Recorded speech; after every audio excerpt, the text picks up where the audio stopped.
ನನ್ನ ಅನುಭವದ ಪ್ರಾಮಾಣಿಕ ಮಾಹಿತಿಗಾಗಿ ಸ್ವಾಗತ. 10 ವರ್ಷಗಳ ಕೆಳಗೇ ಬೀಜ ತಂದು ಈ ಎಡ್ಜಿಲೂಸನ್ನು ಹಾಕಿದೆ.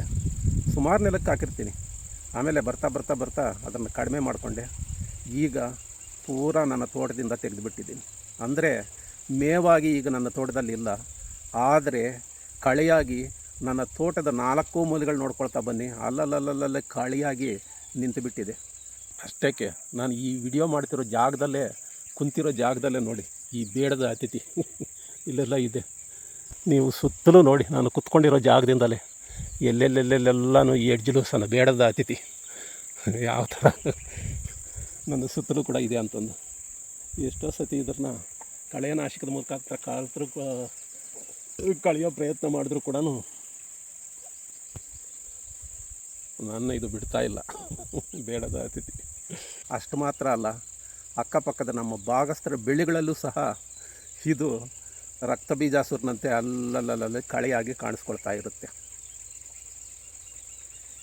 ಈ ಎಡ್ಜಿಲೂಸನ್ ಬಗ್ಗೆ ನೀವು ಎಲ್ಲೇ ವಿಡಿಯೋಗಳು ನೋಡ್ರಿ, ಸಾಕಷ್ಟು ಐಪ್ ಕೊಡ್ತಾ ಇದ್ದಾರೆ. ಆದರೆ ನಾನು ಈ ವಿಡಿಯೋದಲ್ಲಿ ಎಡ್ಜಿಲೂಸನ್ನು ಸೂಕ್ತವೇ ಅಲ್ಲ ಅಂತ ಹೇಳ್ತಾ ಇದ್ದೀನಿ, ಒಂದು ಸಣ್ಣ ಅಳಕಿನೊಂದಿಗೆ. ಯಾಕೆ ಅಳಕು ಅಂತಂದರೆ, ಇಷ್ಟೆಲ್ಲ ಐಪ್ ಕೊಡುವಾಗ ನಾನು ಇದನ್ನು ನೆಗೆಟಿವ್ ಆಗಿ ಹೇಳ್ತಾ ಇದ್ದೀನಿ ಅಂತಂದು. ಆದರೆ ವಾಸ್ತವ ಪೂರ್ತಿ ಅದೇ.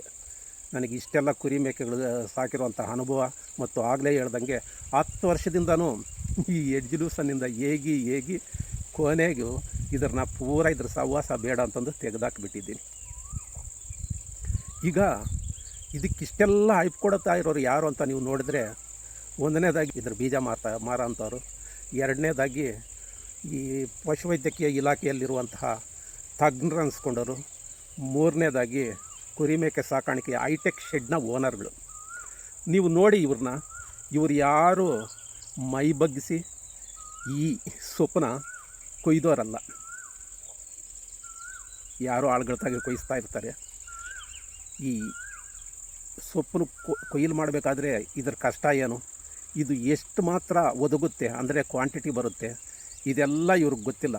ಇವ್ರು ಹೇಳೋದೇನು ಅಂತಂದರೆ, ಎಲ್ಲ ಸೊಪ್ಪಿಗಿಂತ ಇದರಲ್ಲಿ ಏನು ಪ್ರೋಟೀನ್ ಇದೆ, ಫೈಬರ್ ಇದೆ, ಇನ್ನೂ ಹಲವಾರು ಅಂಶಗಳಿದೆ ಅಂತ ಸೈಂಟಿಫಿಕ್ಕಾಗಿ ಹೇಳೋರೇ ಆಗಲಿ, ನಿಮ್ಮ ಥರ ನನ್ನ ಥರ ಮೈ ಬಗ್ಗಿಸಿ ಈ ಬೆಳೆಯನ್ನು ಕೊಯ್ದು ಪೆಂಡಿ ಕಟ್ಕೊಬಂದು ಮೇಕೆಗೋ ಕುರಿಗೋ ಹಾಕಿ ಅಲ್ಲಿಯ ಅನುಭವ ಪಡೆದವರಲ್ಲ ಹೆಚ್ಚಿನ ಮಟ್ಟದಲ್ಲಿ.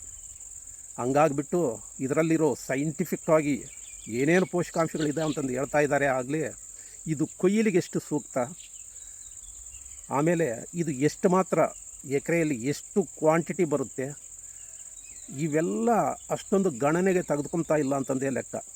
ಸೈಂಟಿಫಿಕ್ಕಾಗಿ ಹೇಳೋದೊಂದು ಇರುತ್ತೆ, ಆದರೆ ಅನುಭವಕ್ಕೆ ಬಂದಾಗ ಅದೇ ಬೇರೆ ಇರುತ್ತೆ. ಈಗ ನೆಗೆಟಿವ್ ಗುಣಗಳೇನು ಅಂತಂದು ಈ ವಿಡಿಯೋದಲ್ಲಿ ನಿಮಗೆ ತಿಳಿಸೋ ಪ್ರಯತ್ನ ಮಾಡ್ತೀನಿ. ಮುಖ್ಯವಾಗಿ ನಾನು ಆಗಲೇ ಹೇಳ್ದಾಗೆ, ಒಂದು ಅಷ್ಟು ಕೊಯ್ದರೂ ಕೂಡ ಇದು ಒದಗೋದಿಲ್ಲ, ಅಂದರೆ ಕ್ವಾಂಟಿಟಿ ಬರೋದಿಲ್ಲ. ಇದು ಒಂದನೇದು. ಇನ್ನು ಎರಡನೇದಾಗಿ 2 ಅಡಿ ಎತ್ತರದಲ್ಲಿದ್ದಾಗ ಮಾತ್ರ ಇದನ್ನು ಕೊಯ್ಯಬೇಕು. ಹಂಗೆ ಕೊಯ್ದಾಗ ಏನಾಗುತ್ತೆ ಅಂತಂದರೆ ಕ್ವಾಂಟಿಟಿ ಬರೋದಿಲ್ಲ. ಅಕಸ್ಮಾತ್ 2 ಅಡಿ ಮೇಲೆ ಬಂದುಬಿಟ್ರೆ ಆಗ ಸ್ವಲ್ಪ ಹೆಚ್ಚಾಗಿ ಕ್ವಾಂಟಿಟಿ ಬರಲಿ ಅಂತ ಬಿಟ್ಟುಬಿಟ್ರೆ ಏನಾಗುತ್ತೆ ಅಂತಂದರೆ, ಬುಡ ಬಲ್ತಂಗೆಲ್ಲ ಇದು ಕಡ್ಡಿ ಏನಿರುತ್ತೆ ಅಂತಂದರೆ ಇದು ಒಂಥರ ಕಬ್ಬಣದ ಕಡ್ಡಿ ಇದ್ದಂಗೆ ಇರುತ್ತೆ, ತಿನ್ನೋಕೆ ಅಷ್ಟೊಂದು ಕುರಿ ಮೇಕೆಗೆ ಯೋಗ್ಯವಾಗಿರೋದಿಲ್ಲ. ಹಂಗಾಗ್ಬಿಟ್ಟು ಎಲ್ಲ ಗೋಂದಲಿಯಲ್ಲೇ ಬಿಟ್ಟುಬಿಡ್ತವೆ. ಅಂದರೆ 2 ಅಡಿ ಒಳಗಡೆ ಇದ್ದಾಗ ಕೊಯ್ದರೆ ಕ್ವಾಂಟಿಟಿ ಬರೋದಿಲ್ಲ, ಎತ್ತರ ಆದರೆ ವೇಸ್ಟೇಜ್ ಆಗುತ್ತೆ. ಇನ್ನು ಮೂರನೇದಾಗಿ, ಇದು ಬಹಳ ಚಿಕ್ಕ ಎಲೆಗಳ ಸೊಪ್ಪಿದು. ಹಿಂಗೆ ಚಿಕ್ಕ ಎಲೆಗಳಾಗಿರೋದ್ರಲ್ಲಿದ್ದ ಏನಾಗುತ್ತೆ ಅಂದರೆ, ಕೊಯ್ಲು ಮಾಡ್ತಿದ್ದಂಗೆ 1 ಗಂಟೆ 2 ಗಂಟೆ ಅನ್ನೋದ್ರಲ್ಲೇ ಬಾಡೋಗಿಬಿಡುತ್ತೆ. ನಾವೇನಾದರೂ ಸ್ವಲ್ಪ ಹಂಗೆ ಲೇಟ್ ಮಾಡಿಬಿಟ್ರೆ ಸೊಪ್ಪೆಲ್ಲ ಉದುರೋಗಿಬಿಡುತ್ತೆ, ಕಡ್ಡಿಯಿಂದ ಕಳಚ್ಕೊಂಡು ಎಲ್ಲ ಉದುರೋಗಿಬಿಡುತ್ತೆ. ಹೋಗಲಿ, ತಂದಿದ ತಕ್ಷಣ ಹಾಕ್ತೀವಿ ಅಂತ ಅಂದ್ಕೊಳ್ಳಿ, ಕಡ್ಡಿನೆಲ್ಲ ಬಿಟ್ಬಿಟ್ಟು ಸೊಪ್ಪು ಮಾತ್ರ ತಿನ್ನುತ್ತೆ. ಸೊಪ್ಪು ಅಂದರೆ ಎಷ್ಟಿರುತ್ತೆ, ಒಂದು ದೊಡ್ಡ ಹೊರೆ ತಂದರೂ ಕೂಡ ಅದರಲ್ಲಿ ಒಂದಿಷ್ಟು ಸೊಪ್ಪಿರುತ್ತೆ ಅಷ್ಟೇ, ಇಷ್ಟು ಮಾತ್ರ ಯೋಗ್ಯವಾಗಿಬಿಡುತ್ತೆ. ನಿಮಗೆ ಇಲ್ಲೊಂದು ಉದಾಹರಣೆ ಕೊಡ್ತೀನಿ. ನಾವು ಹುಡುಗರಾಗಿದ್ದಾಗ ಈ ದಲಿತ ಕೇರಿಯಲ್ಲೆಲ್ಲ ಮೇಕೆಗಳನ್ನ ಸಾಕ್ಕೊಂಡಿರ್ತಿದ್ರು. ಮೇಕೆ ಮರಿಗಳಿಗೆ ಈ ಜಾಲಿ ಸೊಪ್ಪು ಒಳ್ಳೆಯದು ಅಂತಂದು ಅವ್ರು ಏನು ಮಾಡ್ತಿದ್ದಂದರೆ, ಬೆಳಿಗ್ಗೆನೇ ಹಿಂಗೆ ತೋಟಗಳ ಕಡೆ ಹೋಗ್ಬಿಟ್ಟು ಜಾಲಿ ಮರದ ರೆಂಬೆಗಳನ್ನ ಕಡಿದು ನೆತ್ತಿ ಮೇಲೆ ಉತ್ಕೊಬರ್ತಾಯಿದ್ರು. ಎಷ್ಟೊಂದು ಚೂಪಾದ ಮುಳ್ಳುಗಳಿರ್ತಾವೆ, ನೆತ್ತಿಗೆ ತಗಲಬಾರ್ದಂತ ದೊಡ್ಡದಾಗಿ ಹಿಂಗೆ ರುಮಾಲು ಸುತ್ಕೊಂಡ್ಬಿಟ್ಟು ಒಂದು ಹೊರೆ ಸುಮಾರು 40-50 kg ತೂಕದ ಒಂದು ಹೊರೆನ ತಂದು ಮರಿಗಳಿಗೆ ಹಾಕ್ತಾಯಿದ್ರು. ಈಗ ಆ 40-50 ಕೆ ಜಿ ಹೊರೆಯಲ್ಲಿ ಎಷ್ಟಿರ್ತಿತ್ತು ಗೊತ್ತಾ ಸೊಪ್ಪು? ಆ ಸೊಪ್ಪೆಲ್ಲ ನೀವೇನಾದರೂ ಒಂದು ಕಡೆ ಕಿತ್ತು ಜೋಡಿಸಿದ್ರೆ ಒಂದಿಷ್ಟು ಆಗ್ತಿತ್ತು, ಅರ್ಧ ಕೆ ಜಿ ಅಷ್ಟು. ಅದು ಮೇದ ಮೇಲೆ ಆ ಮುಳ್ಳನ್ನು ತಗೊಂಡು ಅಟ್ಟಿಯಿಂದ ಬೇರೆ ಕಡೆ ಸಾಗಿಸೋದು ಇನ್ನೊಂದು ಕೆಲಸ. ಅಂದರೆ ಅರ್ಧ ಕೆ ಜಿ ಇಷ್ಟು ಸೊಪ್ಪಿಗೆ ಅಷ್ಟೆಲ್ಲ ರಿಸ್ಕ್ ತಗೊಳ್ತಿದ್ರು. ಇಷ್ಟು ಹೆಚ್ಚು ಕಮ್ಮಿ ಈ ಎಡ್ಜ್ ಲೂಸನ್ ಕತೆ ಕೂಡ ಅದೇ ಥರ ಇದೆ. ನೀವು ಕಟಿಂಗ್ ಮಾಡಿ ಕೊಡ್ತೀವಿ ಅಂದ್ಕೊಳ್ಳಿ, ಕಟಿಂಗ್ ಮಾಡಿ ಕೊಟ್ಟಾಗ ಈ ಪ್ರಾಣಿಗಳು ಮೂತಿ ಅಲ್ಲಾಡಿಸೋದ್ರಲ್ಲೇ ಹೆಚ್ಚು ಸೊಪ್ಪೆಲ್ಲ ಉದುರೋಗಿಬಿಡುತ್ತೆ. ಕಡ್ಡಿ ಇರುತ್ತೆ, ಆ ಕಡ್ಡಿನೂ ಬಿಟ್ಟುಬಿಡುತ್ತೆ, ಆ ಉದುರಿದಂಥ ಸೊಪ್ಪನ್ನು ಕೂಡ ಬಿಟ್ಟುಬಿಡುತ್ತೆ. ಮರಿಗಳಿಗೆ ಉತ್ತಮ ಅಂತಂದು ನಾನು ಆಗಲೇ ಕೆಲವು ವಿಡಿಯೋದಲ್ಲೆಲ್ಲ ಹೇಳಿದ್ದೀನಿ, ಮರಿಗಳಿಗೆ ಚೆನ್ನಾಗಿರುತ್ತೆ ಅಂತ. ಆದರೆ ಇಲ್ಲಿ ಕೂಡ ಏನು ತೊಂದರೆ ಆಗುತ್ತೆ ಅಂತಂದರೆ, ಇದು ಸರಳವಾಗಿ ಅಂದರೆ ಪೊರಿಕೆ ಕಡ್ಡಿಯಲ್ಲಿರುವಂಥ ಕಡ್ಡಿಗಳ ಥರನೂ ಸರಳವಾಗಿರೋದ್ರಲ್ಲಿದ್ದ ಅದನ್ನು ಕಟ್ಟಿಬಿಟ್ರೆ ಒಂದೆರಡು ಸತಿ ಹಿಂಗೆ ಮರಿಗಳು ಅದನ್ನು ಸೊಪ್ಪನ್ನು ಕೀಳ್ತಿದ್ದಂಗೆ ಫುಲ್ಲು ಆ ಕಟ್ಟಿರ್ತೀವಲ್ಲ ಪೊರಕೆ ಕಟ್ಟೆ ಥರ, ಅದನ್ನೆಲ್ಲ ಲೂಸಾಗಿಬಿಟ್ಟು ಕೆಳಕ್ಕೆ ಬಿದ್ದುಬಿಡುತ್ತೆ. ಹಂಗೆ ಬೇಡ, ಕಟ್ ಮಾಡಿ ಚಾಪಿಂಗ್ ಮಾಡಿ ಹಾಕೋಣ ಅಂತಂದರೆ ಚಾಪಿಂಗ್ ಮಾಡಿ ಹಾಕ್ತಿದ್ದಂಗೆ ನಾನು ಆಗಲೇ ಹೇಳ್ದಾಗೆ ಮರಿಗಳು ಮೂತಿ ಅಲ್ಲಾಡಿಸ್ತಿದ್ದಂಗೆ ಸ್ವಲ್ಪ ಹೊತ್ತಿಗೆ 1 ಗಂಟೆ ಅನ್ನೋದ್ರೊಳಗೆ ಅವು ತಿಂದು ಮುಗಿಸ್ಬೇಕು ಅನ್ನೋದ್ರೊಳಗೆ ಕಡ್ಡಿ ಒಂದು ಕಡೆ ಆಗುತ್ತೆ, ಸೊಪ್ಪು ಒಂದು ಕಡೆ ಆಗುತ್ತೆ, ಆ ಸೊಪ್ಪಿನ ಎಲೆಗಳೆಲ್ಲ ಕೆಳಗಡೆಗೆ ಬಿದ್ದೋಗುತ್ತೆ, ಎಲ್ಲ ಕಲಸ ಮೇಲೋರಾಗಿ ಆಗಿಬಿಟ್ಟು ಸರಿಯಾಗಿ ಔಟ್ಲ ಬಾಯಿಗೆ ಸಿಗೋದಿಲ್ಲ. ಇನ್ನೊಂದು ಮೈನಸ್ ಪಾಯಿಂಟ್ ಏನು ಅಂತಂದರೆ, ನೀವು 2 ಅಡಿ ಒಳಗಡೆನೇ ಕೊಯ್ತಾ ಇರ್ತೀರ ಅಂದ್ಕೊಳ್ಳಿ, ಪಕ್ಕದಲ್ಲಿರುವಂಥ ಸಣ್ಣ ಪುಟ್ಟ ರೆಂಬೆಗಳಲ್ಲೇ ಬೇಕಾದರೆ ಹೆಚ್ಚಿನ ಮಟ್ಟದಲ್ಲಿ ಏನಾಗುತ್ತೆ ಅಂತಂದರೆ ಕಾಯಿ ಬಂದುಬಿಡುತ್ತೆ. ಕಾಯಿ ಬಟ್ಟು ಮಾಗಿ ಎಲ್ಲ ಕಡೆ ಉದುರಿಬಿಡುತ್ತೆ. ನಾವು ತಗೊಂಡೋಗಿ ಪ್ರಾಣಿಗಳಿಗೆ ಹಾಕಿದಾಗ ಅಲ್ಲಿ ಇಲ್ಲಿ ಎಲ್ಲಂದ್ರಲ್ಲಿ ದಾರಿಗಳಲ್ಲಿ ಅಷ್ಟೆಲ್ಲ ಯಾಕೆ ನೀವಿಲ್ಲಿ ನೋಡ್ತಾ ಇದ್ದೀರಿ ನೋಡಿ, ನಮ್ಮ ಮನೆ ಹಳೆ ಮನೆಗಳು ಗೋಡೆಗಳ ಪಕ್ಕದಲ್ಲಿ ಎಲ್ಲಿ ಜಾಗ ಸಾಮಾನ್ಯವಾಗಿ ಎಲ್ಲಿ ಈ ಕುರಿ ಮೇಕೆಯನ್ನು ದನಗಳು ಅಡ್ಡಾಡೋದಿಲ್ವೋ ಅಲ್ಲೆಲ್ಲ ಕಳೆಯಾಗಿ ಬೆಳೆದುಬಿಡುತ್ತೆ. ಇನ್ನು ನಾವು ತೋಟದಲ್ಲೇ ತೊಗೊಳ್ಳಿ, ನಾವು 2 ಅಡಿ ಸಾಲು ಅಥವಾ 3 ಅಡಿ ಸಾಲುಗಳಲ್ಲೂ ಹಾಕಿರ್ತೀವಿ, ಇದು ಸಾಲಿನಲ್ಲೇ ನಿಂತ್ಕೊಂಬೋದಿಲ್ಲ. ಯಾವಾಗಾದರೆ ಈ ಬೀಜ ಉದುರುತ್ತೋ ಸಾಲು ಮಧ್ಯದಲ್ಲೂ ಕೂಡ ಬೆಳೆದುಬಿಟ್ಟು ನಾವು ಅದು ಕೊಯ್ಲು ಮಾಡಿದಾಗ ಆ ಕೂಳೆ ನಮಗೆ ಅಡ್ಡಾಡೋಕ್ಕೆ ಬರದಷ್ಟು ಶಾರ್ಪಾಗಿ ನಮ್ಮ ಕಾಲಿಗೆ ಚುಚ್ಚಿಕೊಳ್ಳುತ್ತೆ. ಅಂದರೆ ಎಲ್ಲಂದರಲ್ಲೇ ತೋಟದಲ್ಲೂ ಕೂಡ ಸಾಲುಗಳ ಮಧ್ಯದಲ್ಲಿ ಎಲ್ಲಂದರಲ್ಲೇ ಬೆಳೆದುಬಿಟ್ಟು ಕೊಯ್ಲಿಗೆ ತೊಂದರೆ ಆಗೋ ಥರ, ನಮಗೆ ಕೊಯ್ಲು ಮಾಡ್ಕೊಬೇಕು ತೊಂದರೆ ಆಗೋ ಥರನೂ ಕೂಳೆ ಆಗಿಬಿಡುತ್ತೆ ಎಲ್ಲಿ ನೋಡಿದ್ರು ಕೂಡ. ನೇಪಿಯರ್ ಮಧ್ಯದಲ್ಲೇ ಬೇಡದ ಅತಿಥಿಯಾಗಿ ಬಂದು ಈ ಎಡ್ಜ್ ಲೂಸನ್ನು ಹೇಗೆ ಸೇರಿಕೊಂಡಿದೆ ನೋಡಿ.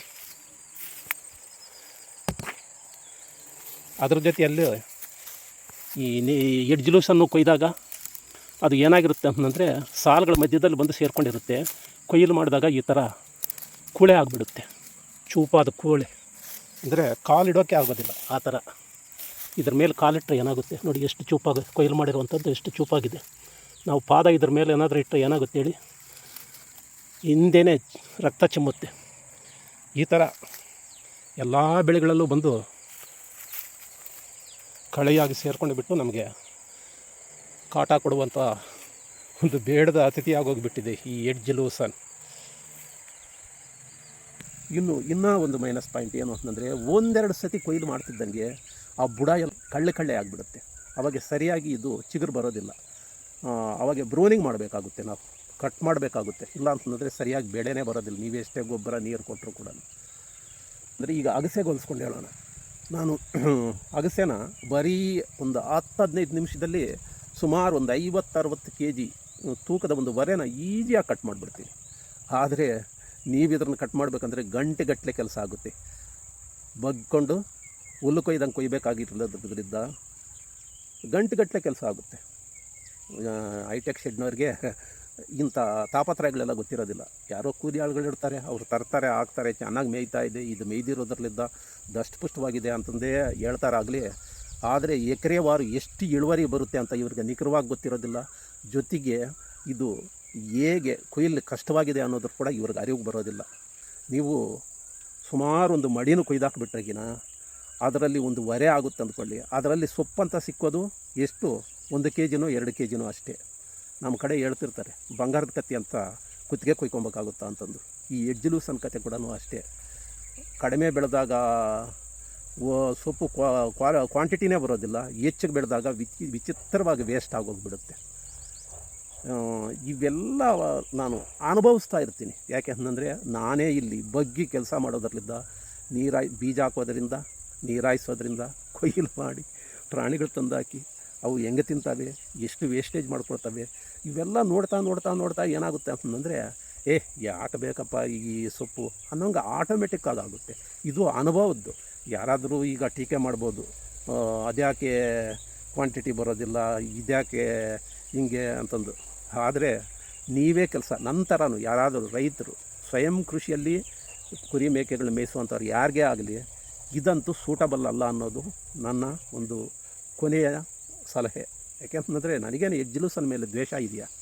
10 ವರ್ಷದ ಕೆಳಗಡೆ ತಂದು ಹಾಕದೆ ಅದನ್ನು ಮಿಕ್ಸ್ ಮಾಡಿ ಹಾಕೋದಕ್ಕೆ ಎಲ್ಲ ನಾನಾ ರೀತಿಯಲ್ಲಿ ನಾನು ವಿಡಿಯೋಗಳು ಕೂಡ ಮಾಡಿದ್ದೀನಿ. ಅದನ್ನು ಹೆಂಗೆ ಬೇಗ ಬೆಳೆಸೋದು ಇವೆಲ್ಲ ಕೂಡ ಏನೇ ಮಾಡಿದಾಗಲೂ ಕೂಡ ನನ್ನ ಅನುಭವದಲ್ಲಿ ಇದು ಏನಾಗ್ತಿತ್ತು ಅಂತಂದರೆ, ಬೇಡಪ್ಪ ಇದು ಕೊಯ್ಲು ಕಷ್ಟ, ಇದ್ರನ್ನೇ ಯಾಕೆ ಇದ್ರತಾಗೆ ಯಾಕೆ ಎಣಗಬೇಕು ಅಂತಂದು ಅಲರ್ಜಿ ಆಗ್ತಾನೇ ಹೋಯಿತು. ಹಂಗಾಗ್ಬಿಟ್ಟು ಕೊನೆಗೂ ಕೂಡ ಈ ಎಜ್ಜುಲೂಸನ್ನು ನಾನು ತೆಗೆದಾಕಿಬಿಟ್ಟಿದ್ದೀನಿ. ಆದರೂ ಕೂಡ ಇದು ಕಳೆಯಾಗಿ ನನ್ನ ಬಿಡ್ತಾ ಇಲ್ಲ. ಅದಕ್ಕೆ ಹೇಳೋದು, ನೀವು ಈ ಎಜ್ಜುಲೂಸನ್ನು ಅಷ್ಟು ಸೂಟಬಲ್ ಅಂದ್ಕೋಬೇಡಿ ಅಂತಂದು. ತೀರಾ ಹಾಕೋರು ಅಷ್ಟೋ ಇಷ್ಟ ಹಾಕ್ರಿ, ಏನು ಅಷ್ಟೋ ಇಷ್ಟ ಹಾಕಿದ್ರೂ ಕೂಡ ಇದು ಕಾಯೋದು ನಿಜ, ರಕ್ತ ಬೀಜಾಸುರನಂತೆ ಎಲ್ಲ ಕಡೆ ಹರಡೋದು ನಿಜ. ಅದ್ರ ಬದಲು ನಾನು ಆಗಲೇ ಬೇರೆ ಬೇರೆ ವಿಡಿಯೋಗಳಲ್ಲಿ ಹೇಳಿದ್ದೀನಿ, ಈ ಅಗಸೆ ಅಂತೆ, ರೇಷ್ಮೆ ಸೊಪ್ಪು ಅಂತ ಇವೆಲ್ಲ ಒಳ್ಳೆಯವು ಅಂತಂದು.